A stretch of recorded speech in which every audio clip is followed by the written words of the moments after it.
we're going to have an in-depth discussion on fall lawn care. Our special guest is Rich Imlay, Territory Manager at Jonathan Green, and it's going to be a graduate course in lawn care.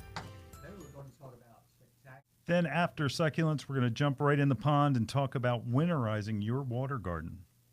For our final segment, we're going to have on Bloomer's Own Shirley Spurback, our wild bird specialist, to discuss our feathered friends. And those of you watching on Facebook Live, Shirley has joined us in the studio, making sure that we don't mess up in any way. So stay tuned, and we'll be right back with Rich after this short break.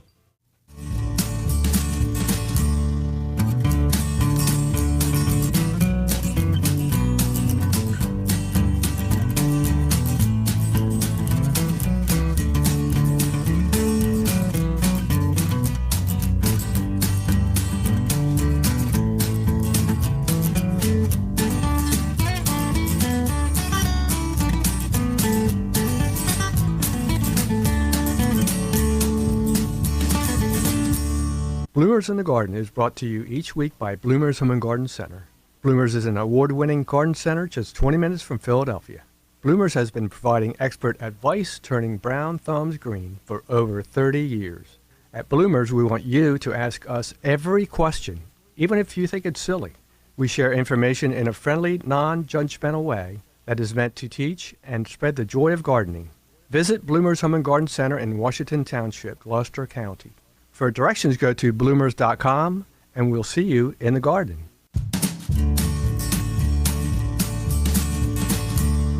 All right, well, welcome back. I am excited to have Rich Imlay here with us on the line. And gosh, Rich, there's so much to do in the fall, and there's so much that people don't do. Where do you want to get started?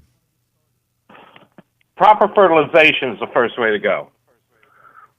Okay. If you're seeding, you're allowed to use phosphorus on the lawn, which is your root development fertilization. Phosphorus is illegal in New Jersey unless you're putting down seed or unless you have a soil test that shows that you have a phosphorus deficiency. You know, that's right. When we were talking before this segment and before yesterday about coming on, it's the Chesapeake Bay watershed that has had problems, so that they made zero phosphorus fertilizer, correct?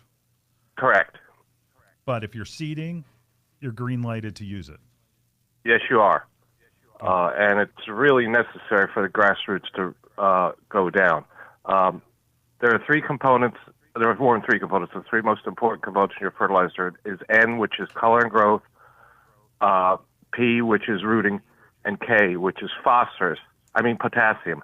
And that is for stress resistance, fungus resistance, overall cell wall structure of the plant. Now, when we're explaining it to our high school kids that work for us, it's up, down, all around. So NPK. Right. Yes. And if you are seeding, you need to put phosphorus down with your seed. Choice of seed is very important. You want species diversity in the seed. You don't want all bluegrass, all tall fescue, because that species diversity gives you a buffer against fungus. Gives you a buffer against fungus. How is that?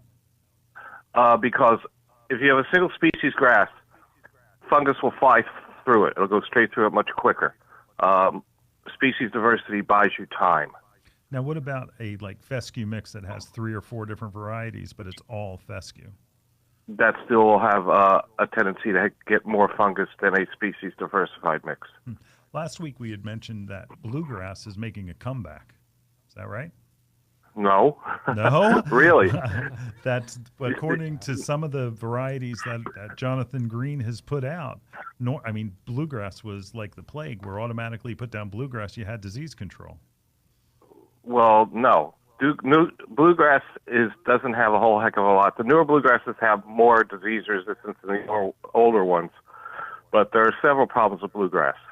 The only advantage to bluegrass, it's the only grass that reproduces through the root system, so it will fill in itself on small bare spots. But it doesn't have the disease resistance that the rye and the tall fescues do, and it has virtually no insect resistance. No insect resistance? No. There's a fungus called endophytes that can be bred into tall fescue and ryegrass. They can't be bred into bluegrass, and those endophytes help the lawn become insect resistant. Now, all sod has a little bit of bluegrass in it. Is that right? Well, yeah, your tall fescue sod has to be at least 10% bluegrass because it won't knit. See, bluegrass sends out lateral roots, which are called rhizomes, and the 10% bluegrass in your tall fescue sod will make it so you can cut it. If you put down straight tall fescue, if you tried to cut it as sod, it would just fall apart. Okay. So it needs to have it in there. So it'd be like a sweater that doesn't have any knitting next to it. I get it. I get it. Correct. Okay. Good analogy. Now, what about first thing is we talked about a soil test, but there are really different kinds. Like at Bloomers, we'll do a soil test for pH at any time. Right. But then there's the next, more, dynamic Complex. range. Yeah, thank you. That would be from your extension service. Correct. You, I think it costs $20. You take a soil sample down there. It'll tell you what your nutrients are available. And that's to your advantage if you are phosphorus deficient, because if you have a soil test that shows you're phosphorus deficient, you can put phosphorus down. It'll show you your micronutrients, and it will show you how well the soil can feed. The electronics of the soil determine how well the soil feeds, and that's something called cation exchange capacity. And if you're deficient, you have to do something about it, or your lawn will not be able to feed properly. Will it always be yellow? Well, it won't root. Okay. It won't get good color, and it's going to be hungry, so it's going to be more likely to get disease. Okay. Now, could you go through the importance of having a neutral or close to neutral pH? Well, yes. Turfgrass feeds most efficiently at pH between 6.2 and 7. If you get above that, it's not going to eat properly. If you get below that, it's not going to eat properly. And but I'm an advocate of putting down calcium or a product called Magical every year, because the calcium basically cleans off the feeding sites of the grass so the grass can eat. Your pH can be good, but if your feeding sites are clogged, it's not going to eat properly. The calcium acts as, if you will, a laxative to keep those sites clean. Now, Magical is magnesium, calcium, and iron? Yes. Plus sulfur? Yes. What do each of those do? I mean, the calcium is going to adjust the pH, but as far as iron, I know that that's going to help green up. I've had some people that not too long ago, that they were using an iron that would stain the sidewalks and it would turn it like a brown color. If you have iron, there isn't enough iron in Magical to do that. Okay.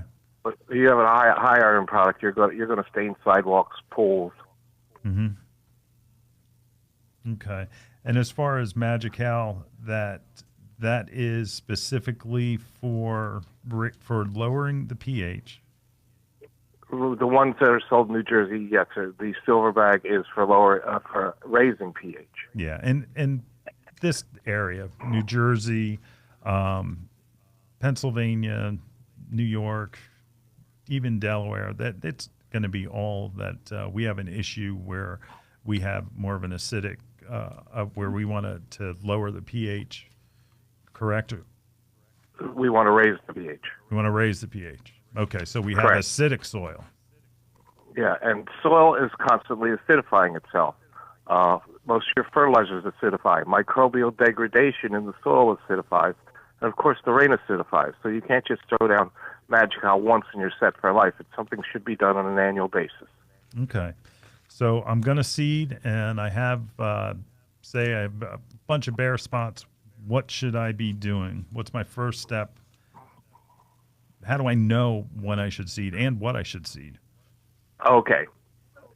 You should make sure the soil, you have seed-soil contact. If that are sitting in the soil, the grass isn't going to do well. You have to have seed-soil contact. So those areas have to be truly bare. There could be no remnants of dead plants in there. Then what you should do is you could ingrain the seed with the soil. Don't bury it, but it can't go more than a half-inch down. But if seed sits on the surface, it's no longer grass seed, it's bird food. If you have a big area, you can rent a split seeder, which is the most efficient way to do it. But if you have a small areas, just rough them in with a rake. Just don't bury the seed. Okay. How do I protect it from the birds? Well, the birds don't see it. Birds are sight feeders. And if you have it ingrained with the soil, they're not going to eat it. So If you have it sitting on the surface, you can use hay. Also, you can use a product called green mulch, which looks like little green tablets, and it breaks down, and the green mulch has a tackifier in it, which will make the seeds stick. But the key is just making it so the birds don't see it.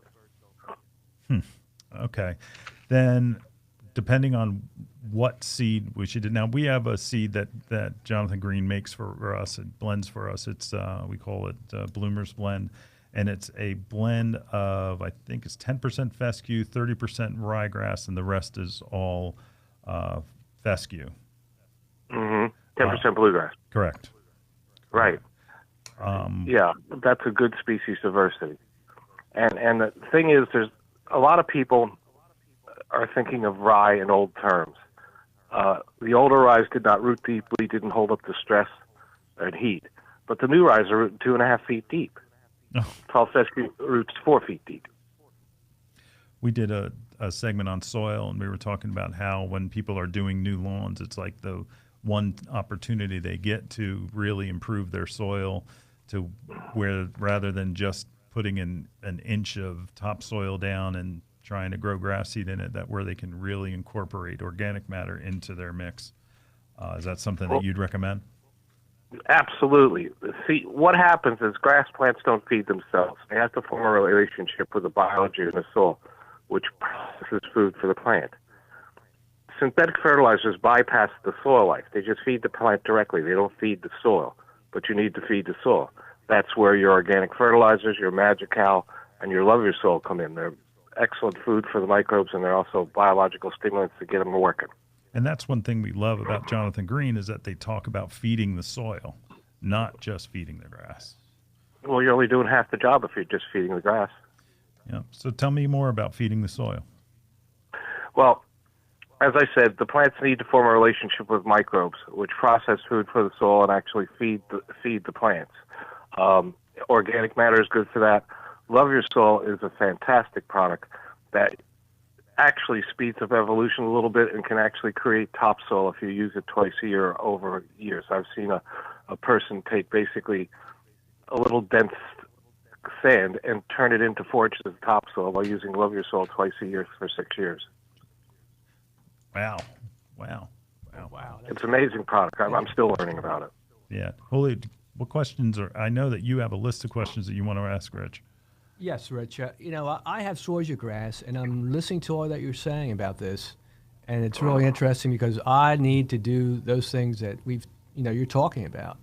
And, can you help me out as far as what sort of steps I need to take and in order to get my Zoysia grass. I want to get rid of it, so I want to start all over again. You want to get rid of your zoysia? Yes. Wow. Very difficult. When I was a landscaper for 27 years before I came to work for Jonathan Green, and the closest I came to getting rid of it was I put down Roundup, waited 10 days, fine graded it, waited 7 days, did another Roundup on it, and I pretty much took a good portion of it out, but I had to constantly put out fires. Every once in a while, I'd see a new patch of zoysia coming. Zoysia is a very complex root system, and it's hard to get the herbicide to transpose enough to wipe it out.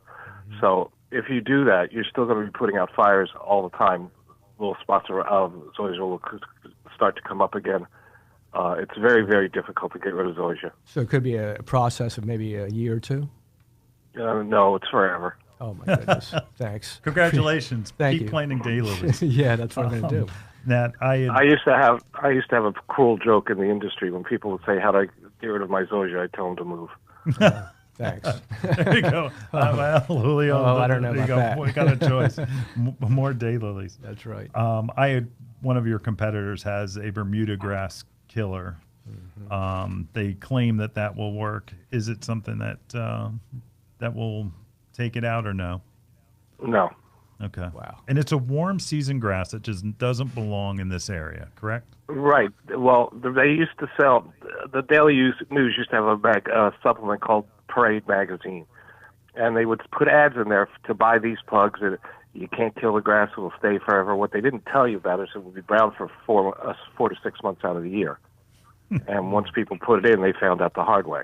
That's right. Because I have some people that still want it, but we just do not recommend it and just discourage anybody who's thinking about it.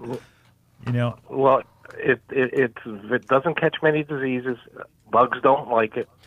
So those are the advantages. Once you have it, you have it. right. But then it's everywhere in your gardens, in your landscape beds, in your neighbor's property, and nobody's. It's very aggressive. Very aggressive. The only thing that stops it is shade. Right. Now, I have an issue with Kalinga.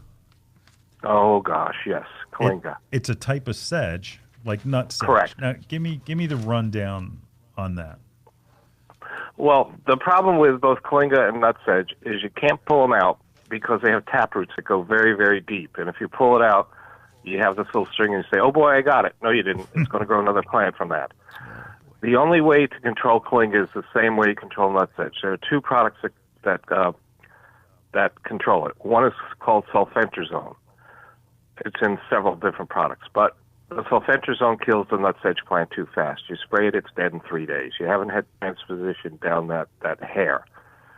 There's a stuff called Prosedge, which the active ingredient is halosulfuron, and it gives you a 75% kill as opposed to the 33% kill that sulfentrazone gives you. So the way to control Kalinga is, number one, it's got to be up. Weed control has to be eaten through the leaf of a plant. So I would wait until mid to late June, hit it with the halosulfuron-based product, which is called Prosedge. Wait 17 days, hit it again. Now, the one problem with that is if it's hot, and Kalinga likes hot weather, you're probably going to damage your lawn. But you have no alternative because you want to get rid of your Kalinga. So you may have to do some repair work in the fall after doing that. You're not going to get it all in 1 year because two reasons. Number one, nutsedge and Kalinga are not considered enough to all come up at the same time, and you have to have a leaf. So it's going to be an ongoing process. But over a period of 3 or 4 years, you should be able to eliminate it from your property. Now, I've actually had people come in because it's not a bad-looking grass when it's up and it's growing. In the description of a weed is a plant in the wrong spot. But right Correct. now, it's getting that little ball type of what would that be called? That's a seed head. So that little seed head, and it's short. It's only at the, it's maybe 4 inches tall. It's not like you get when you have regular nutsedge, which always grows faster than the rest of the lawn, and it's a real thick Correct. blade. Kalinga's really fine. It's a fine blade. Yeah, but the problem with Kalinga is it's aggressive. Yes, it is. The Kalinga and nutsedge grow in colonies. So you have one spot where it's growing. And unless you treat it, that spot's going to get bigger and bigger and bigger over time. Well, that's what it's done to my lawn. And I actually did take in the front yard. It was real aggressive. It was growing in wet areas. I just killed everything and then reseeded with a power seeder. Did a crisscross with Jonathan Green seed, and it came up great. And Good. But the backyard is another story. The backyard, like you said, I've got a colony back there that unfortunately it's taken over, and that it gets brown in another couple of weeks, right? Yep. It's first frost. Nutsedge. Unfortunately, the leaf falls off nutsedge when it gets cold. The Kalinga kind of hangs on and looks lousy. Yeah. Oh, and that it does not grow in the shade. I found that out too. Is that correct? Nope. They're high sunlight demand plants. Yep. Yep. Speaking of shade, I talked to someone from your company at a recent trade show, and there is no more Poa trivialis in the Shady Nooks blend. Yes, we took it out. I'm a little disappointed because it has always been that magic ingredient that would grow in the dark, basically. Yes, Poa trivialis, which is rough stalk bluegrass, will grow in more shade than anything else. But if it gets out into your lawn, into the sunlight, because it does rhizome, it's a ugly plant in direct sunlight. What they explained to me is that the color was a lighter green and really wasn't something that they wanted to keep up with. No, and also the blade is wider than your desirable bluegrass in sunlight. and it was replaced with some varieties of fescue that can tolerate the shade, correct? Hard fescue. Hard fescue. Hard fescue does better in shade than anything. But they're tall fescue. If I go to Rutgers Field Day every year where they walk you around 24 acres of test spots, hottest day of the year. It's a holy day for me. And if you go to the field, the Rutgers shade plots, the tall fescue is doing just as well as the classic shade mixes, creeping and chewing fescue, and looks a lot prettier. Hard fescue has a little more shade tolerance, but you can do a pretty good job with your straight tall your Black Beauty mixes. Now, explain. As long as you're getting enough sunlight. Can you explain Black Beauty for me? The Black Beauty, the plant, about 25 years ago, we breed our own plants. We're the only company with our own R&D facility.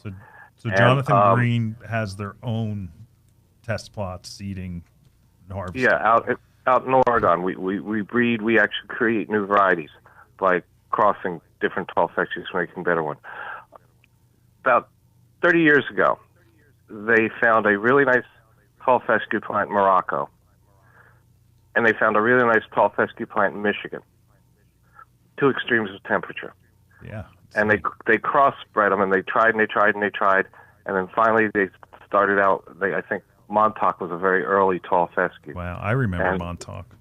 Yeah. And they keep developing the plant. So it's basically a cross from two extreme temperatures to give you a plant that will hold up in everything. All right. Now, but there's Black Beauty Ultra, and that's a Jonathan Green exclusive series of grass seeds. Yes, they are our varieties. Okay.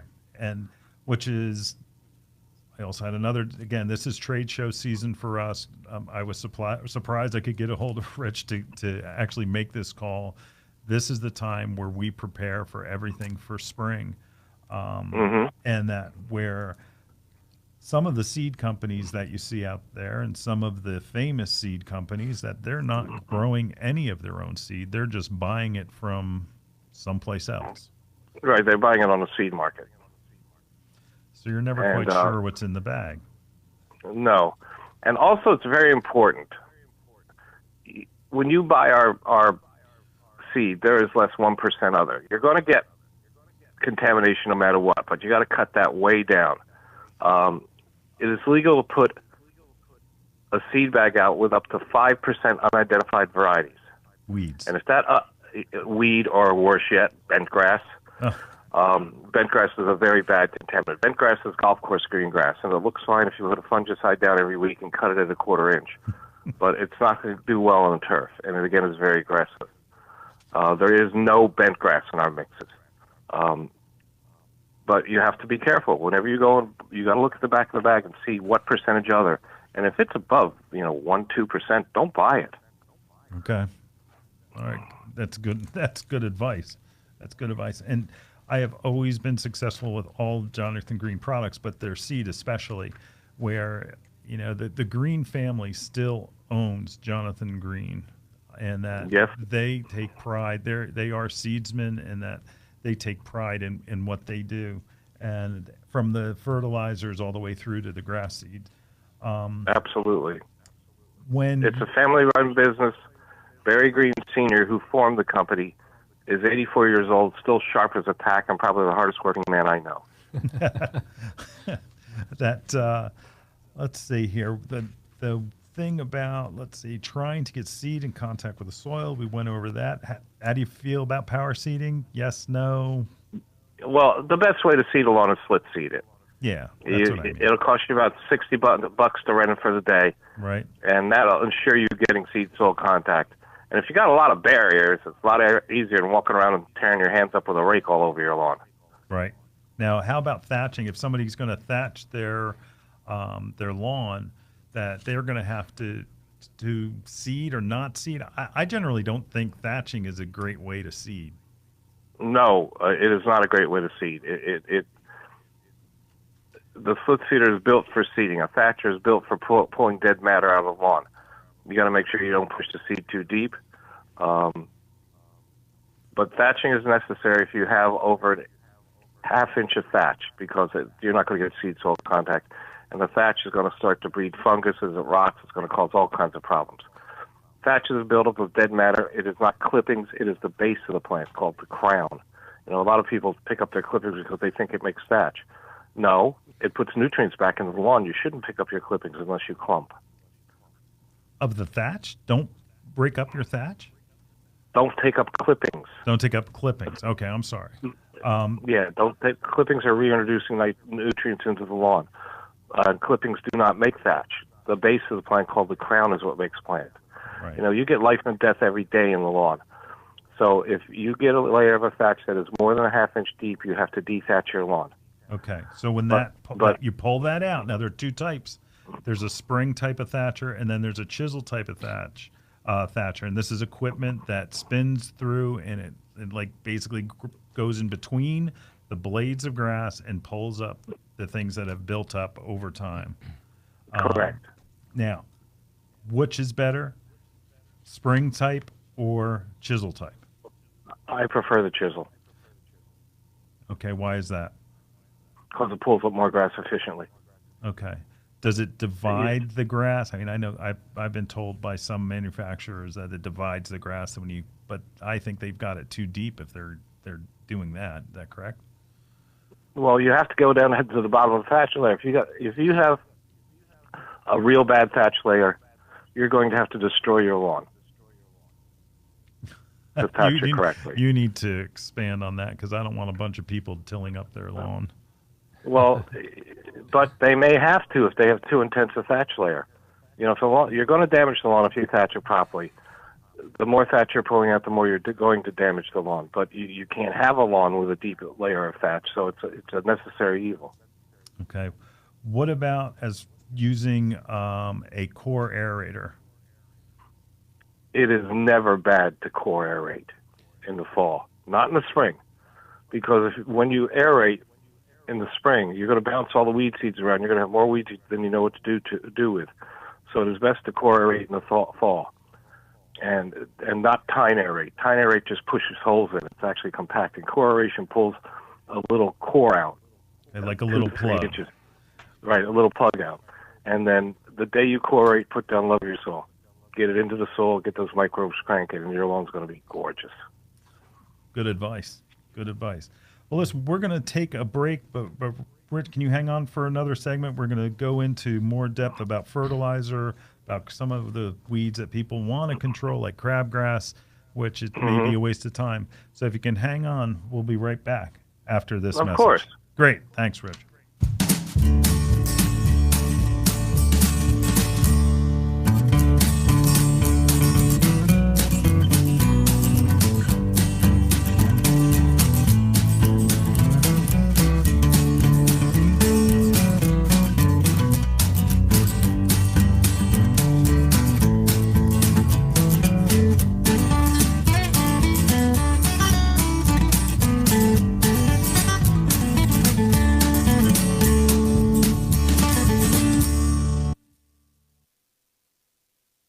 Are animals eating those beautiful, expensive plants around your home?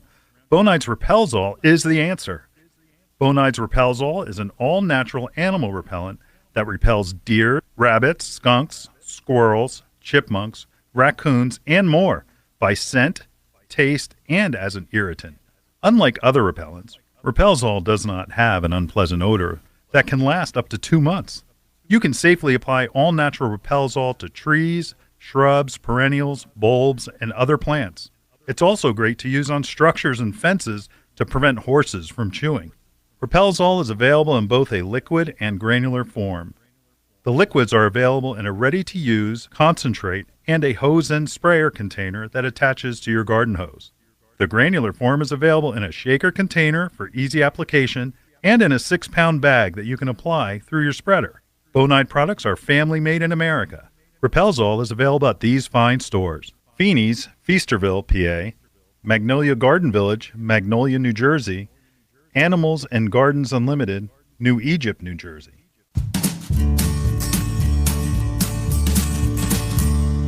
We're back with the Rich Imlay, turf expert with Jonathan Green. Thank Well, you, Rich. Yeah, Yeah. so much to know, and I don't want our listeners to get totally disappointed by how much there is to know. Listen, you just need to get out there and do something. Do something each weekend. It doesn't have to be everything that we're talking about, but go to your local garden centers. They're there to help you, guide you through this whole process.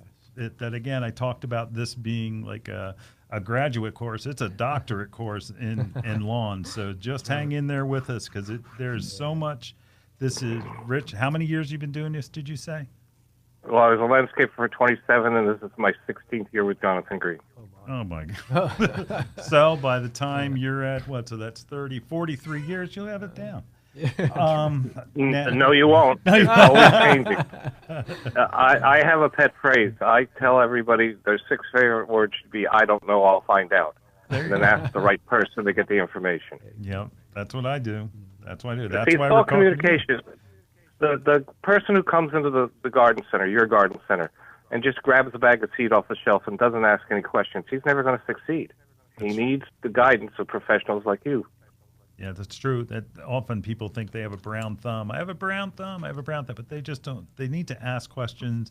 And one of the commercials that we have that runs during the show, it talks about people coming in and not being intimidated about asking questions. That's what we want. Well, absolutely. You know, if I tried to rewire my house, I'd burn it down. I'm good at craft. We all can't be good at everything, but we can use people who are to get the results we want. You said it.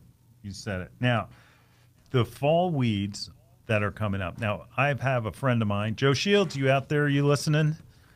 He brought me crabgrass 3 different times, and I keep telling him it's like crabgrass. There is something you can put down to kill it now, but it's basically going to die on its own after the first frost. Am I correct? Correct. What should people do if they do have crabgrass? Well, they can use the materials that are labeled to kill the crabgrass, but then you're going to have a dead spot in your lawn. Can they seed after that? After 21 days. Wow. Okay. Because some of our friends that are, I would say, companion products to yours, that they can actually seed later on. But if they can tolerate the crabgrass makes an excellent seed bed. It gives you moisture retention. It shelters the seed. It hides it from the birds. So I would prefer putting up with the crabgrass that's up. Make sure you take care of it when you should early next year. Right. And feed into the crabgrass. The crabgrass goes skeletal. The grass will come up, and next year things will be better. But the reason we have such crabgrass problems is timing. A lot of us in the industry is saying April is now May and September is now October. It's warming and cooling later. Mm-hmm. But the key to controlling crabgrass is Rutgers has an excellent website that tells you soil temperature by county by day. Do you know? If you put your crabgrass, do you know that I website? don't. Okay. I don't. I Google it. Okay. New Jersey soil temperatures, and the key is 55 degrees. Crabgrass germinates at 55 degrees. The best pre-emergent in the world really only gives you about 8 weeks control. Crabgrass germinates over a 16-week period. So if you put your crabgrass control down in March, you're not going to get any crabgrass control. This year, soil temperatures, I'm up in Monmouth County, didn't hit 55 degrees in Monmouth County until early May. Mm-hmm.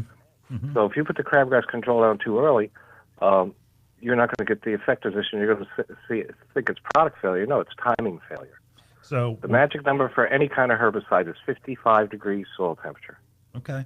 Now, we at Bloomers tell people, because, again, they buy the bag, they may not put it down that day, or they may put it. We tell them to do 2 applications of crabgrass control so that they can get maximum control of crabgrass in the spring. That's excellent. Every you. respectable landscaper does 2 applications of crabgrass control, because if a landscaper wants to get fired, he gets crabgrass. Right. Because you can't. It's not easy to get rid of, and when you do see it, it's pretty hot, and you can damage the lawn if you're spraying. Now let's go into some other types of weeds beyond crabgrass. What are people seeing out there that they can use now? Does Jonathan Green have a fall fertilizer and weed control? We can put weed and feed down in the fall, but then you can't seed. Okay, that's right. should they be spraying with, and I'm gonna use Bonide, say a Weed Beater Ultra as a That is spray? probably the best weed control retail out on the market, Okay. because it's a 4-component weed control. Your classic weed controls are 3 components, but if they don't have that 4th component called carfentrazone, they are not going to kill ground ivy, violets, thistle, a whole list of weeds that you need that 4th element to control. And what's interesting is I'm seeing weeds that I used to never see, and I think it's because changing around with EPA requirements that some of the herbicides aren't being used anymore. Am I right, or is that just I just am happen to be No, seeing? I think it's more of an environmental issue. We're staying warm later. Sandy brought us several presents. Virtually no Dallas grass in the area. Sandy comes up, Dallas grass is all over the place. The environmental changes, I think, are leading to the problems we're having with new weeds. Okay, I can certainly see that. I know that just in our area where we used to be a colder zone for planting, our zone is actually warmer now, that we can grow plants that we've never been able to grow just even 10 or 15 years ago. Well, think about it. When is the last time we really had a spring? 5, 6 years? Yeah. We've been going winter, summer. Fall is lasting longer. As I said before, September is now October because of the environmental changes. And the more warmth that stays, the more variety we're going to get. The example of that is fungus. We didn't have patch disease in New Jersey to any great extent until the mid-1980s. Then we had 3 years it was very warm through the winter. The patch migrated up, and now it's probably the biggest lawn disease problem we have. That's right. And that I know today that disease control is still active, where it used to be a little drier in the fall, where it used to kind of peter out on its own. But applying a disease control, and usually we recommend a granular control, you still need to do it in the fall, correct? If you have it, that is. If you have active disease and you don't want the plants to die. You see, when I'm dealing with disease, if a lawn is fungus prone through the summer and people are going to be hitting it with something in August, I say don't. Let natural selection take place. Let the weeds kill the disease kill the older varieties, the more disease-prone plants, and plant newer varieties to help make your lawn more disease-resistant. We live in an area where there was a lot of new development, anywhere from the 80s to the 90s, and they were putting down all bluegrass sod, and and it's like where we sell a lot of disease control. Thank you. Yes. The bluegrass has no natural resistance to anything. The newer ones, there's new varieties coming out that are showing some resistance, but you still need the species diversity. Okay. So now we're going to seed through the crabgrass control. And I understand where you're getting at there. This crabgrass is dropping its seed in the fall, and that you're also going to seed in there. But when you go and you put down your crabgrass control, it'll allow the cool season grasses like, say, fescues will be germinated. Do you have to wait? Like say next week, so we get a frost and I put down crabgrass control. If I put down seed in my crabgrass bed that's just died off, when can I put the crabgrass control down on my lawn? I would say after 6 to 8 weeks of 55-degree soil temperature in the spring. Okay. So to be sure, now I know Jonathan Green has a selective crabgrass control that will distinguish between crabgrass itself and a good seed. Like, for instance, it won't stop bluegrass, ryegrass. Now, what's in that? Tuppersan is the chemical, and it does an okay job of crabgrass control, but I would make sure I would get a secondary application down 6 weeks after my primary application of the Tuppersan, put down a secondary application of Dimension, which is the best crabgrass control, in my opinion, out there. Yeah, and again, we're talking about spring and it's fall, but Dimension will control crabgrass even after it's germinated to the third leaf stage, correct? Yes, it will. Your other, like pendimethalin, other things will not do any post-emergent work. dimension will. Can I ask you a question, a personal question? Pendimethalin has been around for 40, 50 years, and it's still used by probably the largest lawn fertilizer company in the world. Why? Yes. Why is pendimethalin still used when I feel there's better products out there? I've got to be very careful here. I don't know why they do what they do. Okay. It's their fertilization rates are agronomically incorrect. You don't want to put down high nitrogen in the fall. You don't want to do it. You're going to increase your chances of getting snow mold. You're going to make. But it's the pendimethalin is the thing I don't understand. If I don't know, I believe there are companies like the Jonathan Green Company where they are on the cutting edge in bringing to market products that are new and different and more effective. And then there are other companies that are marketing companies. But again, it's still that everybody's got a place at the table, and everybody right. and that it's something that but there are just some things I just don't understand. Now, let's go back to weeding real quick.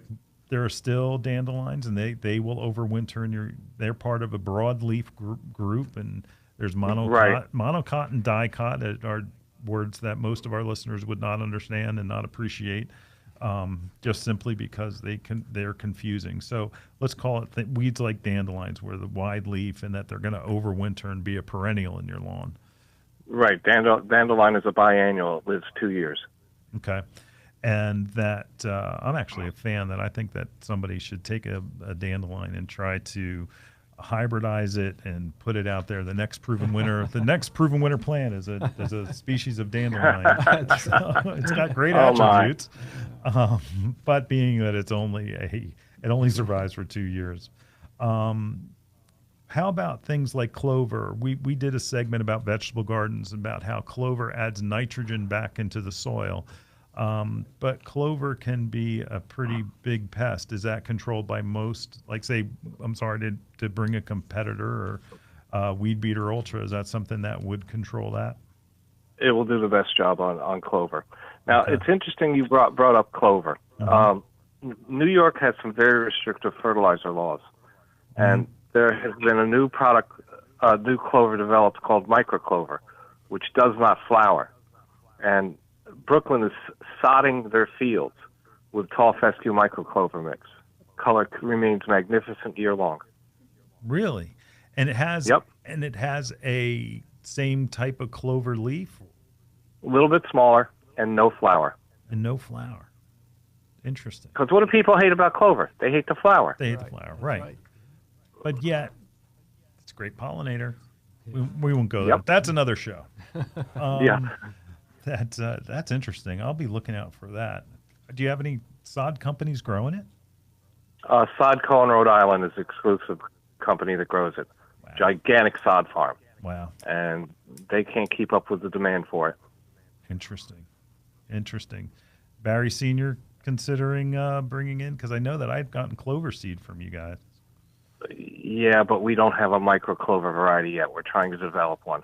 Okay, just keep. So right now, the clover you buy from us has flowers on it. Yeah, that's regular white clover. We are looking into a microclover, but it will probably be several years before we get a variety of our own. Interesting. We'll keep you posted at Bloomers in the Garden.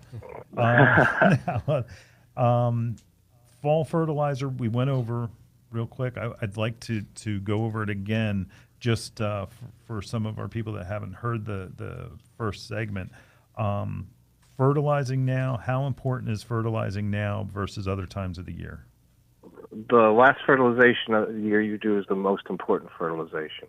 It's a very high potassium fertilizer, and that builds cell wall structure in the plant. I've been using potassium to fight fungus this year. I've been combining the fungicide with winter survival, and people are having a great success with it in fighting fungus now, but it'll build your cell walls for next year. It also reduce your chance of getting snow mold, but you don't want to hit it with heavy nitrogen in the late fall. You know, I have a saying: the greenest lawn on the block in February is the worst lawn on the block in July. Okay. Now, winter survival is the Jonathan Green winter fertilizer. Fall and winter, yes. Fall and winter. Now, in New Jersey and Pennsylvania, there are limits to how long that we can put down fertilizer. Correct. I know that it's November 15th. Is that correct? And your homeowner November 15th. Okay. So, which we used to tell people to try to get 2 applications down, and then it was December 15th that we were Right. trying to go to, but we can't do that anymore. No, we can't, not legally. Yeah. New York, they can't put fertilizer down before April 1st or after October 30th. The laws are coming hard at us. Yeah. Yeah. And I've found that it's just something that we need to get used to and just deal with. It's not something that's going to impact the quality of our turf. Would you agree? No, it's not. No, it's not. The only person with a big problem is the lawn care professional.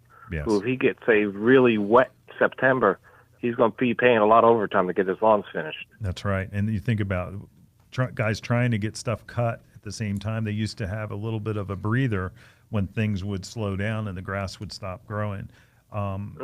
What height should people be cutting their lawn at the end of the season? 2 inches. 2 inches. You cut it at 3.5 inches all the way through the year, and then go down to 2. Because a couple of reasons, but the most important reason, if you leave the lawn tall for the winter and it freezes and you walk on it, it breaks, it bleeds, and it'll be more prone to injury. And it bleeds? Yeah, well, if you break the plant, it's going to have a wound. And the chlorophyll, when you rip a grass plant off and you rub your fingers on it, you feel moisture. That's the blood of the plant. Okay. Oh, never.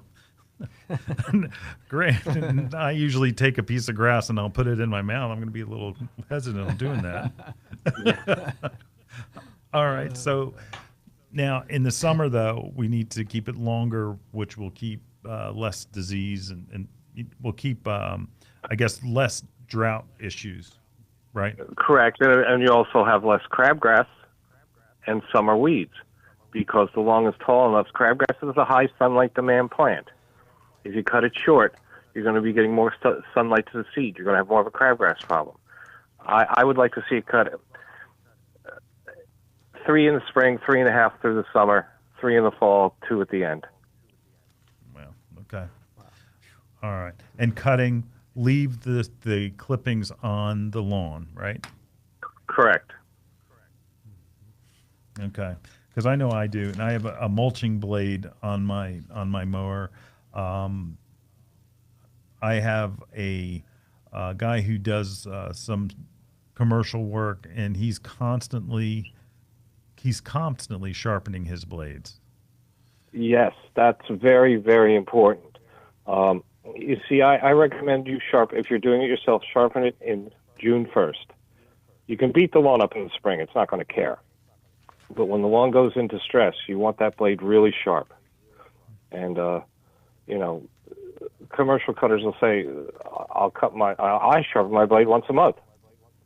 Well, you're doing about 5 years worth of lawns in 1 month. You need to keep those blades very sharp. See, and that's something people miss because if their lawns are always looking white on top, that's from not having a sharp blade, right? Yeah, it's shredding. And you look down and there's little hairs sticking out of the top of the grass plant. That plant has not been cut; it has been ripped. Yeah, we get that all the time. People bring in, they'll think it's a weed, and it's not a weed. It's because they haven't sharpened their blade in 10 years. Correct. No, I would recommend if you have 10,000 square feet or more, I would recommend sharpening it twice a year. If you have less than 10,000 square foot, which I have my blade sharpened on June 1st. Rich, I had a question for you. I've seen my neighbors, they use a lot of the landscapers cutting their lawns really low during the summertime. What guy wants to get paid. Okay, that's what it is. Okay. When I was a landscaper all the time, I didn't cut. And I would get into altercations with cutters because He'd be cutting at 3 inches, and then you want to come back next week, and he wants to get paid, so he goes down to 2 3/4, and he comes back the next week, he wants to get paid, he goes down to 2 1/2, and he's not doing the lawn much good. Mm-hmm. Sure. That's and the other thing about commercial lawnmowers, the biggest spreader of lawn disease is a commercial lawnmower, because the spores get on the deck, on the tires, on the blade. I tell people, if you have had a disease problem, pay your cutter an extra $10 a cut and ask him to clean the blades, deck, and wheels with alcohol before he goes on your lawn. You're right. Yes. Yeah. See, that's every time they go from one to next, and not on that's weed seed they're spreading too, and that there are. I don't want to get in trouble with some of the lawn guys that we know, but. Again, when they're putting down control products, that they're going and putting down basically what they have on the truck, not necessarily what your lawn needs. Right. And that is a problem. And you have to be very careful, because if you've done some weed control on your lawn, and then somebody comes in the next week and puts weed control down, you're endangering the grass plant. Right. Make sure you know. They are required to give you a list of what they've done by law anyway. Make sure you know everything that's applied to your lawn. If you've got a lawn company, read that thing. Don't just put it in the garbage. Rich, I had another question. I see a lot of watering done during the day. What are your thoughts? Okay. Unless new seed is down, because you only have one goal, survival of seed. Right. You should not water the lawn after 4 o'clock in the afternoon or before 3 o'clock in the morning. Because what happens, soil reaches its peak temperature at 4 o'clock in the afternoon, then it begins to release heat. That release of heat will evaporate water you're putting down after 4 p.m. and will create a greenhouse effect, which will breed fungus in your lawn. Wow. You can water your lawn at high noon. You're not going to boil your grass. You'll boil your impatiens, but you aren't going to boil your grass. Right. But what happens at that point is you're wasting water, because the first 15 minutes or so is going to just be cooling the soil. Well, it's not going to go into the soil. The best time to water your lawn, and you don't have to have a sprinkler system to do this, because you can buy a timer for your sprinkler, is between 3 and 6 a.m. Okay. That's good to know. You're going to use you're going to get the benefits of all your water. And you would have it on constantly between that time period? That's when I would water my lawn. Okay. And you don't water it every day. That's bad. Grass is smart, therefore has the capability of being lazy. If you water it every day, why should the roots go down? So you water at most every other day, and at a minimum of 35 minutes a zone. Oh, I got you. All right, Rich. Well, listen, thank you for coming on with us. We've learned an extremely amount. If there was one thing you'd like to leave with our listeners, what would it be? Feed your lawn, feed your soil. Integrate organics into the program and build topsoil. All right. Well, you heard it there. All right, Rich. Thank you again. Well, thank you for having me. It's been my pleasure. All right. Thanks, we'll be Rich. right back after these messages.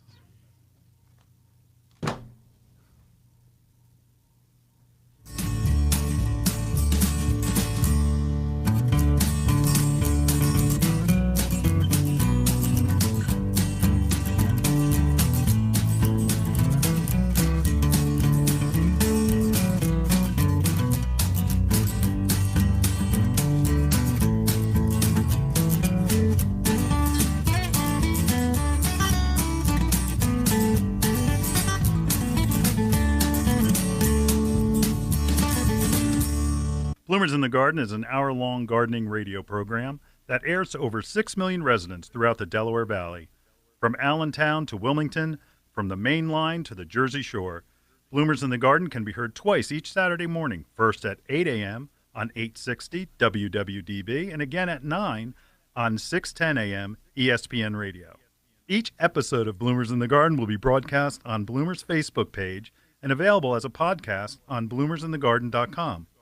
Bloomers in the Garden is adding sponsors. Share your message to our large, diverse group of listeners. Commercials and segment sponsorships are available at incredibly affordable prices. Let Bloomers in the Garden get your message out to one of the largest and most diverse populations in the country. If you're interested in joining us in the garden, please visit bloomersinthegarden.com or email len@bloomers.com.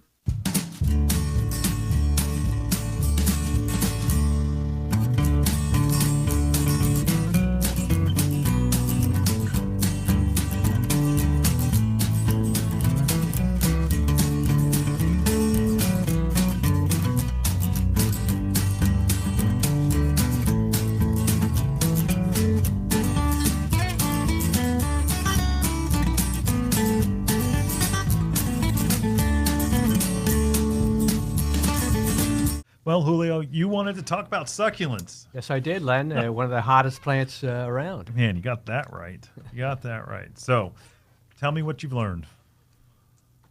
Succulents are popular because of the fact that they need minimal care. One of the things that attracts a lot of people to that plant. That's for sure.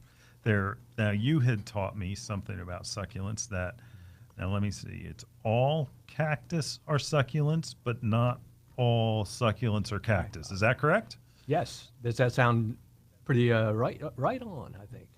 All right.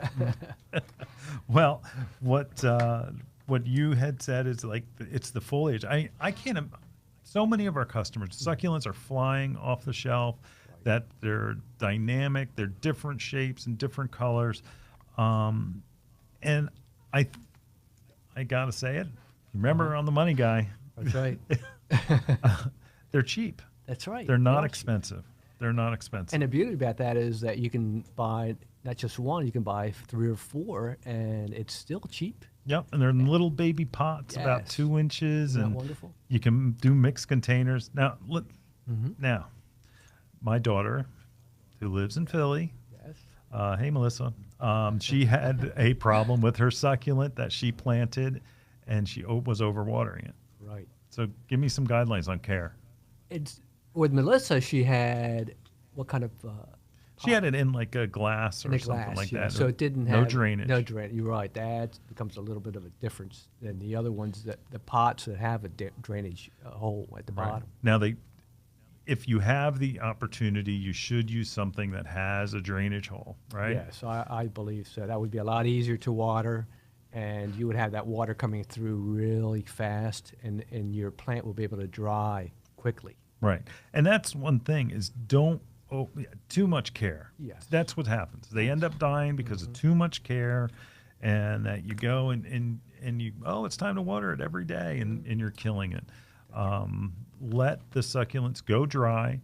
You want to end up, if they have like almost that the leaves get a little puckery, that's time to water them. Yes. Don't overwater them. Don't overwater. I have an echeveria at my house. Len. Wow. Say that again? Echeveria. I had one and the wheels fell off. It's like Succulent names are hard to say. They are. They're really tough, and it looks like a little rosette. Okay. And it's like, so is that the type that looks like hens and chicks? yes, it does. Okay. Very much so. Yes. Okay. And what I do, I've watered it, I think, once in a month. Really? Yes, and it looks really nice. It's beautiful. That's great. Yeah. Now the other thing is lots and lots of light. Yes, Right. that's correct. You have near your window, preferably on the south side, would be great, where you have a lot of sun coming in, and that's the preferable place. Yeah, and again, we go back to my daughter's succulent. She had a little mixed container that she had done. That she doesn't have the light in the spot where it was, but I told her, it's like, you can move it around. It's not just leave it there because it has to be there. When you go to work, put it by a sunnier window, and it gets the benefit of it. That's right. And what happened to that one plant you were showing me? It Yeah. was kind of leaning. Yep. What was it called? Stretching? Yep. That's correct. Stretching. Right. So, once that's stretching, you can always turn that towards the sun or to the light Right? source, and that will go back to its place where it should be. That's right. And that stretching, let's explain stretching. What happens is that if you don't give something enough sun, that it goes and it elongates and it doesn't stay nice and full. And that's what stretching is. That's And it always gets a little bit of a lime green color than the original green color of the plant. Yes, that's what happens. Now, we were talking about when we were discussing this segment about indoor and outdoor, and most succulents right now are for indoors. That's correct, and that's what we've been looking at lately, and there's a lot of varieties of those. All right, now I have problems saying all the varieties. Do you want to give it a try? Sansevieria I can do. Now Right, people have had snake plants or mother-in-law's tongue. Right. There's No jokes. no jokes. There's Haworthia fasciata. Now I like that one. You like That yeah. that one's real tight, and it has dark green leaves and like little speckles or little bands on the leaves. That one's really nice. That Looks is like beautiful. something you'd find out in the middle of Arizona somewhere. That's right, Len. It's called the zebra plant. Is that what you're looking at? Yep, Yeah, that's the one. It's gorgeous. It's really pretty. I enjoy that one too. There's also aloe. And Aloe, yes. like regular, like I'm sunburned or I burned my finger. Aloe. Well, the aloe plant is medicinal too. Mm-hmm. Did you know that? Yeah. It's medicinal. Yeah, they use it. Well, what do way you back. use it for besides burns? I think it really is good for your digestive system. You actually eat it? Well, there's aloe juice. Remember, they have them. They have them in the stores. Oh. In the I'm usually in the candy aisle, so it's not you in are. that. It's not in that aisle. All right, so not all right, and then jade is also a succulent. Jade, yeah, that's very popular too. Yeah. Yep, yep. All right, What's that one? Kalanchoe? How do you say that? Kalanchoe? Kalanchoe. Kalanchoe. There you Yeah, go. there's That's a lot of odd that's a lot. varieties, and then there's also, hens and chicks are the outdoor variety. Outdoor, And yes. the thing is have fun with them. Don't be afraid of things dying. Don't worry about. They're cheap, and yeah. you're learning every time you kill a plant. You're not murdering it. You're not and one of the things we talked about, these plants aren't puppies. They're not like they're right. not cute, and you have to worry about killing them. You just take care of them, and you're learning every time. That's right. You're failing, but you're learning, right? That's right. That's right. And a couple of quick tips: let it dry out. Don't water it too often. Give it as much light as you can. Feed it. Aspomus Feed it. cactus liquid fertilizer, best fertilizer Yes. out there. It's nice and easy, once a month. And then if you're going to go and plant things, you can use anything. Weird things like people are using drawers and things like that from That's right. from their from different anything. We were talking about jeans, people planting in like an old pair of shorts and things right. like that. So, All the but, fashionable people out there, there you go. but that's another show. That's right. But we're going to have our next segment's going to be about winterizing your pond. So stay tuned, and we'll be right back after these messages from Bonai.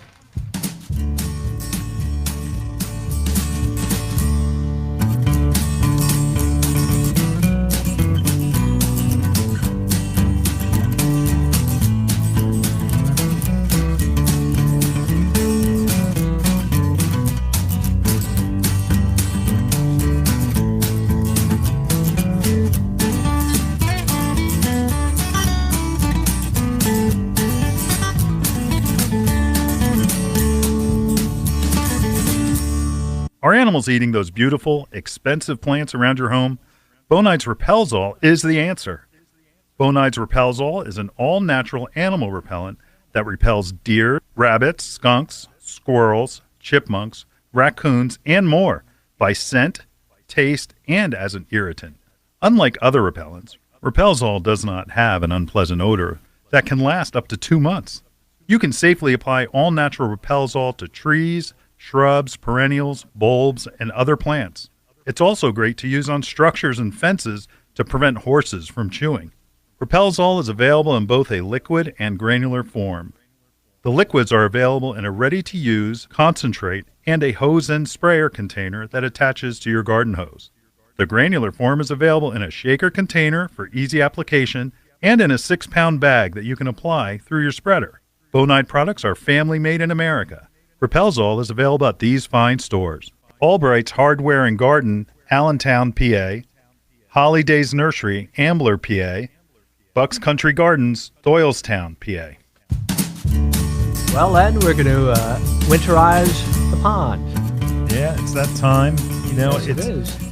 well, when you winterize a pond, first thing you think about is the fish. Yes. You need to cut down on what you've been feeding your fish all season. So you got to go to a higher protein food. Most things that have higher wheat germ in their food. Yes, you don't want those fish being too full, and as they're going to go migrating down to the bottom of your pond. Yep. And that wheat germ formula is easier to digest. And as their metabolism slows down, they are cold-blooded. Okay. That one thing you should do is make sure you get a water test. Yes. Take a look and see, where your ammonia is. If you have high ammonia levels, that you should do something about it. Maybe you should do a complete water change, and then go ahead. It's 20% water change, I should say, and then see if you want to clean out that bottom. Do that major where you're scooping out all of the basic goop and slime that's in the bottom and the dead algae and all those things that have collected, because all winter they will continue to rot and decompose, even though up top it may be frozen, down below there's still stuff happening. The salt level is one thing that we kind of let go sometimes. That's true. We forget about that. We forget about that a lot. And how important is that, Len? Well, it's basically Gatorade for fish. Okay. And it helps them to stay hydrated, but also it helps them to keep their slime level on their slime coat on their body, so it protects them against infection and other things. That's right. But ammonia is a thing that kills. Oh, yes. Ammonia, if you have a frozen pond and ammonia is building underneath, that's why you put in a pond heater.